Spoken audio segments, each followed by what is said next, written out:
Boa tarde, está começando agora mais um Marco Zero, seu ponto de partida para grandes debates, grandes reflexões. Marco Zero é um programa do Orla TV, o canal do Jornal da Orla na internet. Você pode acompanhar essa transmissão ao vivo pela nossa página no Facebook, pelo canal Orla TV no YouTube, ou então pelo portal jornaldaorla.com.br. E estamos agora em contagem regressiva para as eleições municipais, dia 15 de novembro, domingo.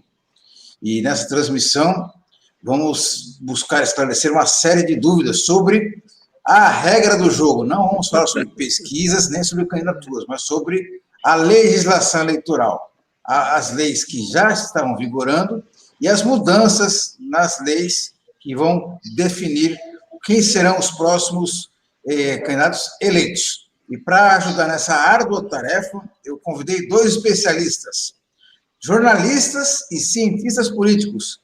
Cristiane Visconti. Cristiane, obrigado. A sua estreia aqui no Marco Zero. Espero contar com você em outras oportunidades. Uma boa tarde, Cristiane.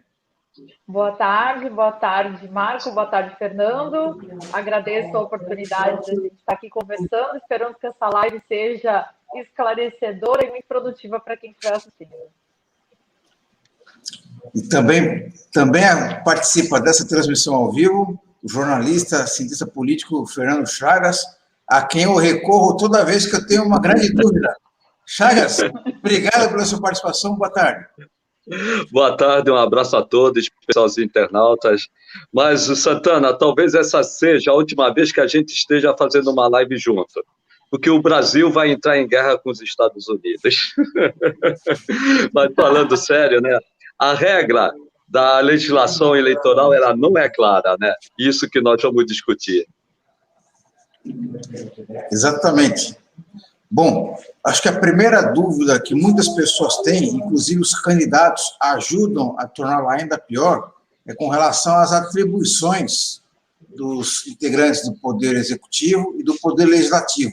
Tem muito vereador prometendo mundos e fundos, inclusive coisas que, mesmo que eles quisessem, eles não poderiam cumprir. Então, nesse sentido, Fernanda, eu queria que você explicasse para a gente quais são, enfim, as atribuições de um vereador. O que o vereador pode prometer e o que ele não pode prometer? Bom, o vereador, ele não pode executar nada, né? O vereador, ele só propõe as leis e fiscaliza o Poder Executivo.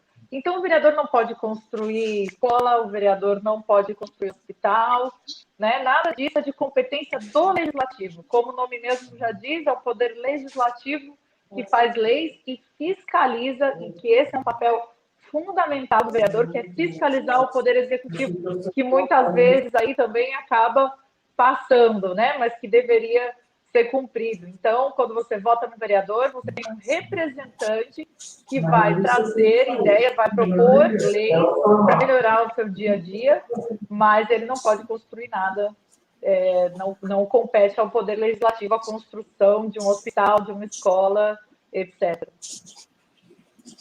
Ô, Fernando, tem muita gente, muito candidato a vereador, que fica prometendo, como a Cristiane bem observou aí, mundos e fundos, e deixa, muitas vezes, de cumprir uma das tarefas, uma das atribuições, que é fiscalizar o Poder Executivo. E fiscalizar o Poder Executivo não significa apenas ficar no calcanhar do prefeito, mas também os demais órgãos que integram o Poder Executivo, inclusive ocupado para aqueles funcionários de carreira. Eu gostaria que você falasse um pouquinho sobre essa atribuição do vereador de fiscalizar o Poder Executivo. Eu vejo três funções básicas no Poder Legislativo, além da que a Cristiane falou, da legislar, ter iniciativa de projetos legislativos, acompanhar sua tramitação, votar no plenário, depois, isso que é importante, depois de passar pelas comissões. As comissões são muito importantes no Legislativo e têm pouca importância. Mas o Poder Legislativo, além de legislar de assuntos sobre interesses locais, fundamentalmente ele precisa acompanhar, controlar e fiscalizar os atos do Executivo.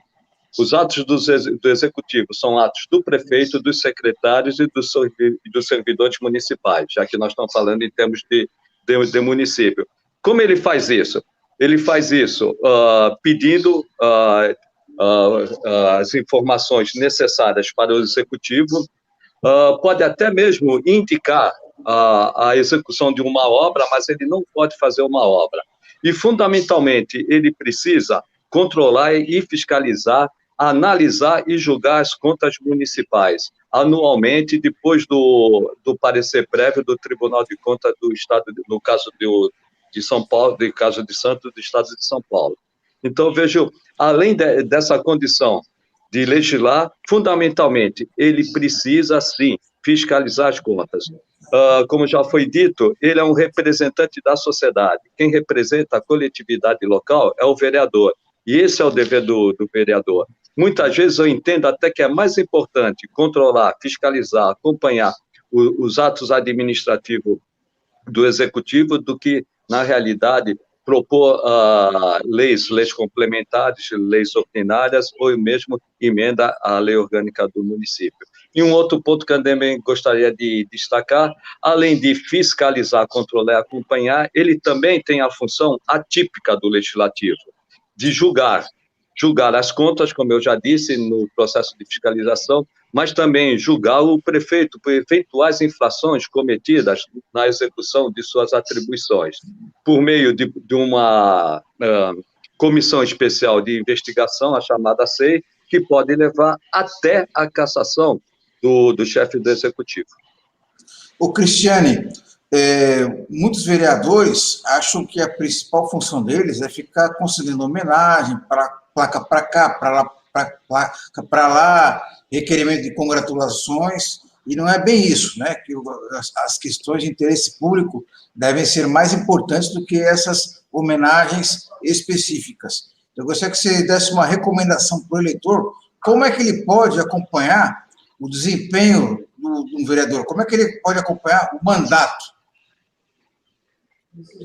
Sim, muitas vezes até, Marco, fazendo aqui uma meia-culpa ali, né, um meio termo, dependendo da lei orgânica de cada município, o vereador fica meio engessado mesmo e acaba podendo propor esse tipo de lei aí que compete ao executivo, que é o dia de não sei o quê, o prêmio, a medalha e tal, que são solenidades que existem aí no calendário da Câmara, né?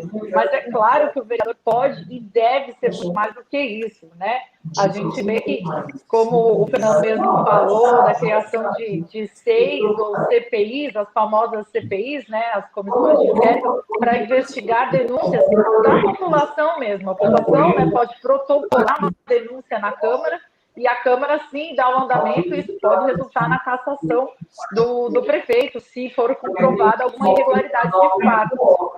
Hoje, o cidadão pode acompanhar pelo YouTube mesmo as transmissões das sessões. A maioria das câmaras aqui da nossa região já transmitem as sessões ao vivo, né? Mesmo em tempo de pandemia, a gente pode dizer, eu não vou até o plenário porque há um risco, né, do contágio do coronavírus, enfim, você pode acompanhar de casa. Eu acho que o que falta hoje, Marco, infelizmente, é o interesse do cidadão em participar desse processo, porque a partir do momento que o cidadão entende que tanto o vereador quanto o prefeito são funcionários que estão à disposição da sociedade, que trabalham por nós e são pagos por nós, né, para que façam melhorias para a gente, acho que tudo isso começa a andar, né? Então, além do vereador fiscalizar, a gente tem que ser o fiscalizador do vereador também. Fernando, muito prefeito acredita que se elege rei, acha que pode tudo. E também tem muito eleitor que acha que o prefeito pode tudo, mas não é bem assim. Tem uma questão que é muito importante, que ele não pode brigar com a realidade, que é o orçamento municipal, que também tem as suas restrições. Então, eu gostaria que você explicasse para a gente, Fernando, quais são as limitações do prefeito, até onde ele pode ir? O prefeito, basicamente, ele pode legislar, ter iniciativa de legislar sobre assuntos de administração pública, a administração local e assuntos de interesse local que dizem da execução praticamente de serviços ou de atividades que sejam de prestação de serviço para a população. O limite do prefeito, ele é determinado, além da Constituição Federal, ele é determinado pela lei orgânica do município. Por exemplo, um prefeito, ele não pode legislar matérias, ele não pode, dar um exemplo claro, ele não pode criar um tributo por decreto. Ele só pode criar um tributo previsto na Constituição, passando pela Câmara Municipal. Ele pode, sim, celebrar um contrato administrativo, pode, com uma prestadora de serviço para o município, por exemplo, uma limpeza pública. Porém, ele não pode fazer um convênio ou um consórcio ou alguma coisa do gênero de prestação de serviço para a população se não passar pela Câmara. Ele não pode fazer um subsídio com uma entidade sem fins lucrativos por livre e espontânea vontade. Tem também esse subsídio, tem que passar pela Câmara. Enfim, basicamente, o prefeito, ele, para arrecadar receitas, para ele realizar receitas, ele precisa que essas receitas sejam aprovadas pela Câmara. Ele, para realizar despesas, ele precisa passar essas despesas pela aprovação da Câmara. E como ele passa essas despesas pela aprovação da Câmara? No orçamento. Ele pode até, ele elabora o orçamento, e no orçamento anual, ele diz todas as receitas que ele vai arrecadar, ele diz todas as despesas que ele vai fazer, mas quem vai aprovar para que ele possa executar essas despesas e realizar essas receitas no ano seguinte é a Câmara Municipal. Então, na realidade, é um trabalho em conjunto do Poder Executivo com o Poder Legislativo. Mas, em síntese, internautas, o que determina o que um prefeito pode fazer ou não pode fazer, os limites do prefeito, em primeiro plano, Constituição Federal, segundo plano, lei orgânica do município. Se ele desrespeitar alguma dessas leis, por exemplo, repetindo, criar um tributo por decreto e insistir na criação desse tributo por decreto, ele pode cometer uma infração administrativa. Cometendo uma infração administrativa, ele pode ser investigado, julgado por uma comissão especial de inquérito e, como eu já disse anteriormente, até a cassação. Estou exagerando, mas eu estou dizendo como pode ocorrer. Então, seus limites estão, sim, na lei orgânica do município. Ô, Cristiane, o orçamento municipal, no caso, nós estamos falando das prefeituras, é como se fosse uma enorme pizza, que ela é fatiada, e o tamanho de cada fatia é o recurso que é encaminhado para determinado setor. Saúde, educação, assistência social e assim por diante. Eu gostaria que você explicasse para a gente aí como é que se distribui essa pizza. Exato. Bom, essa é uma lei que ela é votada na Câmara. Primeiro vem a LDO e depois vira LOA, né? Vem como LDO, que é a Lei de Diretrizes Orçamentárias, onde a gente já avalia, onde a gente não, né? Os políticos avaliam o que vai ser usado, né? O que vai ser empregado em cada área, e depois vira a LOA, que tem que ser realmente LOA, que é a Lei Orçamentária Anual, que precisa ser seguida. Pela Constituição, o município tem a obrigação de empregar, no mínimo, 15% em saúde e 25% em educação. E também existe um teto máximo de gastos com folha de pagamento, que, se não me engano, beira 46% ou 48%. Tudo isso precisa ser seguido corretamente e é tudo votado na maior transparência. Então, tudo que é orçado no ano anterior, no exercício anterior para o exercício próximo. Então, no caso, esse ano que nós temos eleição, o orçamento do próximo prefeito das nossas cidades que estão aí para serem eleitos foram votados pelo prefeito atual. Então, no caso de não haver reeleição, o próximo mandatário vai governar com orçamento aprovado no exercício anterior, que é uma forma também de criar uma segurança aí financeira também para o município. Nada pode sair do orçamento, a não ser que haja aquele crédito suplementar, aquelas outras questões são votadas em Câmara, mas, em tese, o orçamento precisa sim ser seguido à risca, inclusive esses mínimos constitucionais. Fernando, agora vamos falar sobre o jogo em si, sobre a regra do jogo. A legislação eleitoral, ela teve algumas mudanças nessa eleição de 2020. Eu gostaria que você, do seu ponto de vista quais as principais mudanças na regra do jogo, Fernando?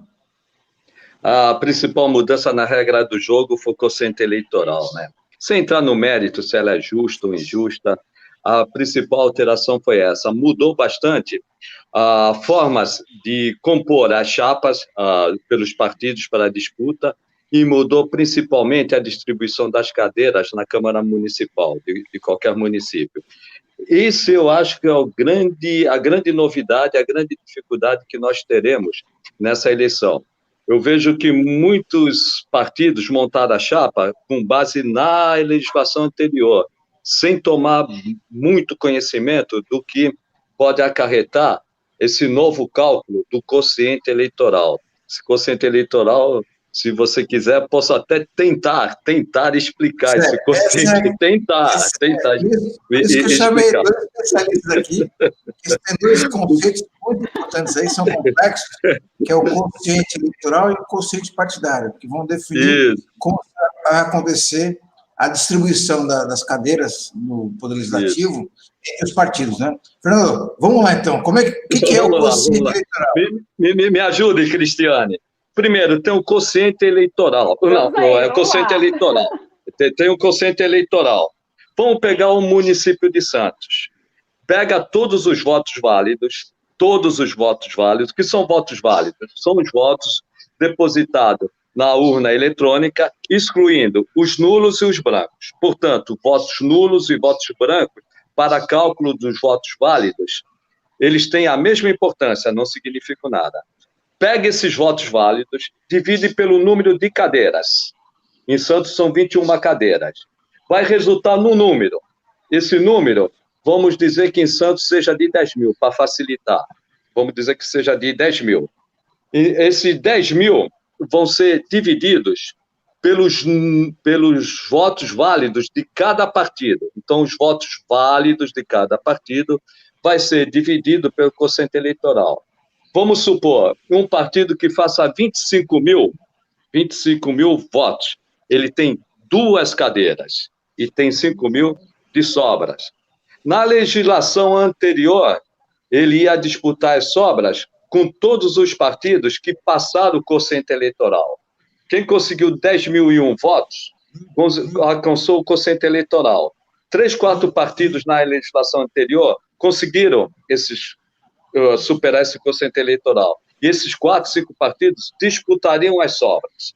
O que são as sobras? Depois de divididas na primeira rodada todos os votos válidos e decidido que, vamos dizer, foram 15 cadeiras ocupadas das 21 cadeiras de Santos, na Câmara Municipal, as outras 6 cadeiras seriam disputadas nas sobras. Na legislação anterior, seriam disputadas nas sobras com todos aqueles que conseguiram o quociente eleitoral. Quem não alcançou o quociente eleitoral estava de fora. Na nova legislação, que passou a vigorar a partir dessa eleição, quem não conseguiu o quociente eleitoral vai participar também das sobras. Então, vamos pegar esse partido A, que conseguiu 25 mil votos, 2 cadeiras e tem uma sobra de 5 mil. Ele vai disputar com um partido que não conseguiu o quociente eleitoral, mas conseguiu 9 mil votos. Quem vai pegar a primeira sobra? Quem conseguiu esses 9 mil votos. Por quê? Porque vai somar 2 cadeiras, mais uma, que é a regra, e vai dividir o seu quociente partidário por 3. Enquanto quem não conseguiu o quociente eleitoral, mas conseguiu 9 mil votos e não 5 mil votos, vai 0, mais 1, vai dividir 9 por 1. Quem vai pegar a primeira vaga? Quem vai pegar a 16ª cadeira na sobra? É quem não conseguiu o quociente eleitoral. O que eu vejo na prática, em Santos, quem conseguir de 8 a 9 mil votos e não alcançou o quociente eleitoral, tem muito mais chances de conseguir as cadeiras nas sobras que na legislação anterior ia só para os partidos que conseguiram o quociente eleitoral, do que um partido que já conseguiu uma cadeira e vai tentar outra cadeira. No meu modo de entender, um partido que quiser mais uma cadeira na sobra vai ter que ficar entre 29, 28, 38, 39 porque se não ficar perto do total, já que o quociente eleitoral é de 10 mil, não fizer número cheio, 10, 20, 30, não vai conseguir fazer outra cadeira. Portanto, eu vejo que essa é uma eleição bastante disputada em termos partidários. E vamos no caso concreto de Santos. Quem fizer 3 cadeiras, vai ser já muito alto. Eu vejo que nós vamos ter uma média de 2 cadeiras por partidos competitivos. O que vai ocorrer, só para encerrar e passar a palavra para a Cristiane, partidos competitivos grandes, normalmente tem 4, 5 candidatos fortes. Na legislação anterior, talvez esses 4, 5 entrassem. Hoje eu só vejo a possibilidade, na primeira rodada, que conseguiu o quociente eleitoral, conseguir fazer 2. Então, muita gente competitiva pode ficar de fora. O Cristiane, uma outra mudança importante das eleições anteriores para essa é com relação ao evitar o efeito tiririca. Pegar um partido, escolhe um candidato que é muito popular, que vai arrebentar na votação e, por consequência, puxar outros completamente inexpressivos. Agora, parece que houve um freio nisso aí. Eu queria que você explicasse para a gente. Isso, é a cláusula de desempenho, né? Agora só vai ser puxado ali, que na verdade não vai ser puxado porque sempre são pessoas do mesmo partido ali, que não é mais coligação, né? Naquela chapa pura, e para ser puxado você precisa ter alcançado pelo menos 10% do quociente eleitoral, ou seja, não existe mais aquilo de um partido fazer 1 milhão de votos, como foi o caso, né, do Tiririca, puxou lá 1 milhão, e puxar a gente com 300, 200 votos. Por exemplo, a gente dá o exemplo de Santos, né? Santos tem 340 mil eleitores, mais ou menos, né? E aí, dividindo ali pelas 21 cadeiras, dariam, se todos os 340 mil votos fossem válidos, né, na verdade, dariam 16 mil votos cada cadeira. Então, o candidato tem que ter, no mínimo, a nota de corte de 1.600 votos. Nesse cenário, considerando os 340 mil votos válidos, que a gente acredita que isso não vai acontecer por conta da pandemia, enfim, pode haver uma abstenção muito grande. Mas o candidato tem que ter pelo menos 1.600 votos. Isso também é uma forma de manter na Câmara realmente quem tem representatividade e expressão para o eleitor, né? Para não ter mais aquele puxador de votos mesmo, de trazer uma pessoa que foi eleita com 300 votos, que talvez não tenha uma representatividade de um setor da comunidade, enfim. Então, foi mais uma alteração aí na lei eleitoral que mudou bastante. E essa questão das coligações, eu acredito que também tenha sido com fundo ideológico, apesar dos partidos hoje, né, não serem tão ideológicos como deveriam ser aí, mas tem um fundo ideológico porque a gente viu umas coligações meio desproporcionais, assim, né? Azul com vermelho, que não estava combinando muito, não. Cristiane, você acha que com o fim dessas coligações, a tendência é reduzir o número de partidos políticos no Brasil? Com certeza, eu acredito até que por conta dessa força, né, esse esforço que tem que ser feito, os partidos com ideologias similares, eles vão se fundir num partido só e vão ser um partido só com mais força, com mais condições de brigar por uma cadeira, porque a cadeira é importante, né? Inclusive a gente vê para debates, né? Os candidatos hoje do executivo aqui na região só são convidados para debate aqueles que têm pelo menos 5 cadeiras, né, na Câmara Federal. Então, isso futuramente, porque o teste é feito sempre no município, né? Depois nós vamos para as eleições maiores. E aí, a partir disso, acredito que os partidos vão repensar, vão se unir aí os que têm as ideologias similares e vai acabar diminuindo, sim, o número de partidos. Fernando, estamos na reta final da campanha eleitoral. Domingo é o dia da votação. O que o candidato pode fazer até lá, e o que ele não pode fazer no dia? Vamos lá, no dia não pode fazer boca de urna, não pode fazer aglomeração, e pode fazer, sim, manifestação, uma manifestação silenciosa. O que é essa manifestação silenciosa? Ele e os seus eleitores podem colocar um botão na blusa e até votar com esse botão. não pode ter carreata no dia da eleição, não pode principalmente pedir voto, eu repito isso, não pode pedir voto em boca de urna. A eleição praticamente termina na sexta-feira. Na sexta-feira, onde todos os candidatos devem fazer as suas últimas manifestações e propagandas eleitorais.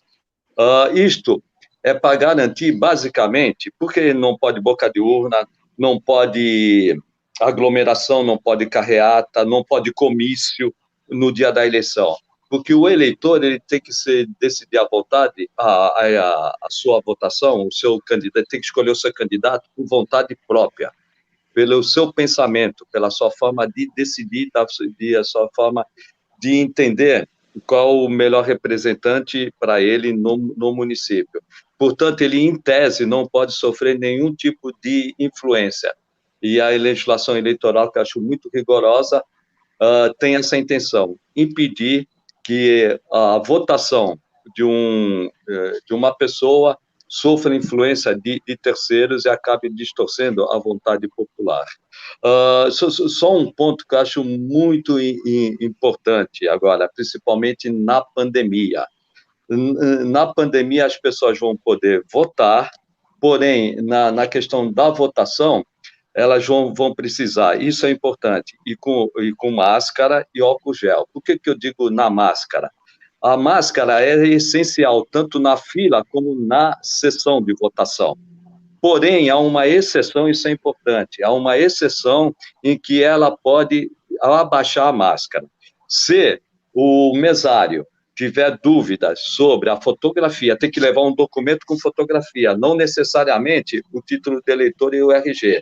Pode ser uma CNH, um passaporte. Então, a máscara tem que votar de máscara, vai ter uma distância de 1,5 metro, vai entrar na sessão eleitoral, e só uma hipótese que uma exceção, que ele pode tirar a máscara. É se o mesário tiver dúvida. Ele vai dar 2 passos para trás, abaixar a máscara, o mesário vai confirmar e ele bota a máscara. Então, é fundamental votar com a máscara, não tirar a máscara, em hipótese nenhuma, só nessa exceção. E também, um ponto importante que eu vejo, a pessoa saber a sua zona eleitoral e saber a sua sessão eleitoral, para não perder o voto, e perdendo o voto, ele deixa de se manifestar a sua vontade popular. Ô, Cristiane, para a gente encerrar essa transmissão, eu queria falar sobre um outro assunto com você, que é o seguinte: acabamos de acompanhar também uma outra eleição muito importante, uma eleição tão importante que tem gente que acha que todo cidadão do mundo deveria votar, que é a votação para presidente dos Estados Unidos. Só que lá nos Estados Unidos, a apuração é muito arrastada, porque é feita em cédula de papel e demora. Na verdade, a contagem, a apuração ainda não terminou. Nós já temos o resultado, John Biden foi eleito, mas ainda assim a apuração não terminou completamente. E no Brasil aqui nós temos o sistema eletrônico, da urna eletrônica, em que nós conseguimos saber o resultado em poucas horas. No entanto, muita gente ainda que acredita em teoria da conspiração, acredita que a eleição no Brasil, a apuração pode ser fraudada, pode ser vítima de ataque hacker e assim por diante. Eu queria que você falasse para a gente, com a sua experiência de acompanhar várias eleições, você acha que existe motivo para o brasileiro ter medo do sistema eletrônico dele? Em tese não, porque ele é um sistema que não está ligado na internet, né? Ele é um sistema fechado, então ele é um sistema seguro, né? O nosso sistema eleitoral é seguro e é também considerado um dos mais modernos do mundo. Realmente, a gente pode até estranhar, se contraponto que você fez com os Estados Unidos, né? Um dos países mais avançados do mundo, ter essa eleição de papel e a gente está nesse sistema muito mais avançado tecnologicamente falando. Mas acredito sim que é seguro, enfim, ele é rápido, dinâmico e não há o que temer. Eu acho que a questão que a gente tem que pegar do exemplo americano não é o papel, mas é a participação, porque foi um recorde de participação de jovens, inclusive, na eleição, e eu acho que esse exemplo americano a gente deveria seguir. Agora, a urna, vamos deixar a gente com a urna eletrônica, porque ela é segura, sim. Tá certo. Cristiane Visconti, obrigado pela sua participação, espero contar com a sua presença em outras oportunidades. Obrigado, boa tarde e até a próxima. Muito obrigada, eu que agradeço, foi um prazer participar, espero que tenha sido, como eu disse no começo, esclarecedor e muito valioso para quem assistiu. Fernando, obrigado mais uma vez, estamos na reta final, muita coisa vai acontecer até domingo, então, nos vemos. Obrigado, Fernando, boa tarde. Um abraço a todos e sem guerra, pelo amor de Deus, sem guerra com os Estados Unidos, que eu quero votar no domingo. Um abraço a todos. E falando sério, né? O que eu peço que todos os eleitores compareçam às urnas, vote com consciência, decida o seu candidato para vereador, o seu candidato para prefeito antecipadamente, que vai decidir o rumo de sua vida no município nos próximos 4 anos, seja como representante seu na Câmara e seja como escolhendo o prefeito que vai administrar a cidade. Votar com consciência, votar com a razão. Um abraço a todos, até a próxima. Um agradecimento aos dois, um agradecimento especial a você que nos acompanhou até agora. Eu quero lembrar que essa transmissão, que agora é ao vivo, ela fica permanentemente armazenada na nossa página no Facebook, no canal Orla TV no YouTube e também no portal jornaldaorla.com.br. Convido você a curtir a página do Jornal da Orla no Facebook, toque no sininho no YouTube para receber as notificações e ser informado toda vez que houver uma nova transmissão, e acompanhe também o portal jornaldaorla.com.br, que tem atualização em tempo real, o Jornal da Orla na internet, que é coordenado pela jornalista Bárbara Camargo. Obrigado a todos e uma boa tarde.